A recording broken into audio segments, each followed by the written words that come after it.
how visuals will get you greater market share in your estate agency. Today, I'm joined by Suzanna Mavati and Brian Farrell from Acaboom, and we're here to talk about the power of visuals in estate agency. Talk to me.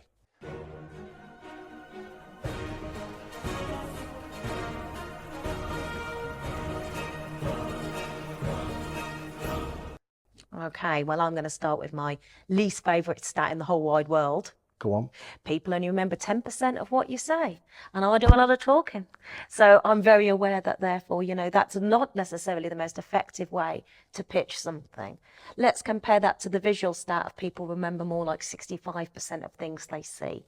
Yet when we take this into the world of estate agency, often you'll see they pitch typically on the phone verbally and in person verbally. Now, we're not saying don't do that, because it's a people game. You still need to build that relationship. But how much more successful can you be if those real key messages, the ones that are going to help you in that instruction, are also in visuals? And that's what we're probably here to talk about. I feel quite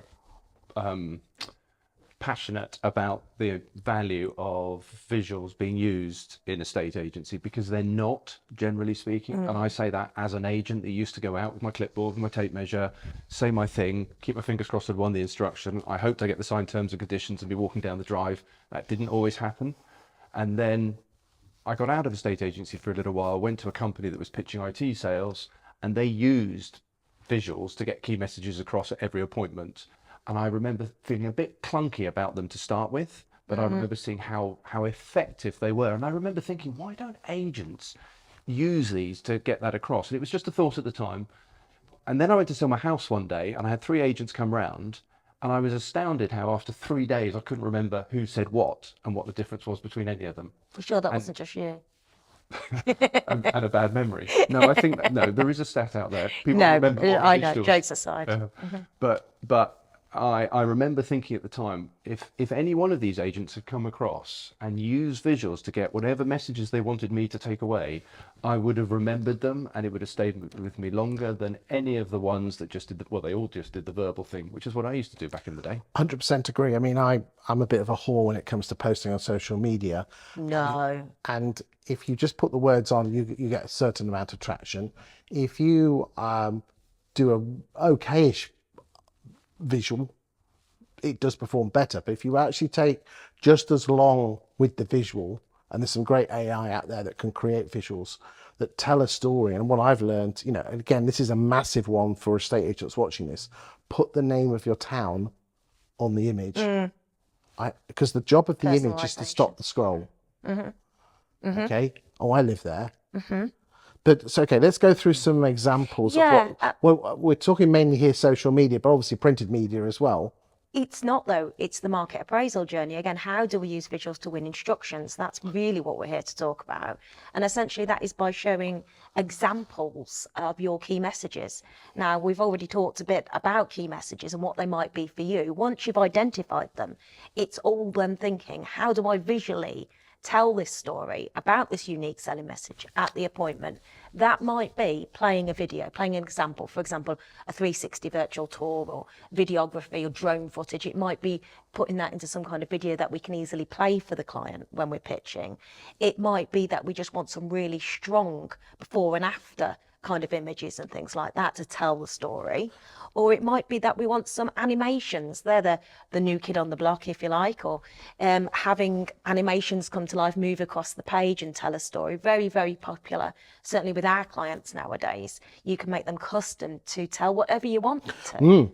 And in the proposals as well, there's so many that are quite flat, really, text-based. Having an animation come on the screen to show a journey or something. I mean, we're here today at the PVS studios and they do some animation where they can get, like, cartoons, professional ones, with your message and names, everything. They do look absolutely, again, it comes back down. You have to differentiate yourself. So how many times have you seen a pitch where here's our office, but if you actually visually put it through, I mean, I've learnt with my graphs, if you just give them a graph, no one turns, but if you actually think on and turn it into something just immediately, the title and what it pops. Even movement. Movement, but as we're talking now, and you mentioned it, you talked about quality a moment ago, just because video is the thing, if you put a bad video out there, it'll be as bad for you as not doing one at all, in fact, if not worse. You've got to make sure that you do this in high quality. So if you're going to put visuals out there, spend the time and the effort to make them look excellent, not just good, but excellent.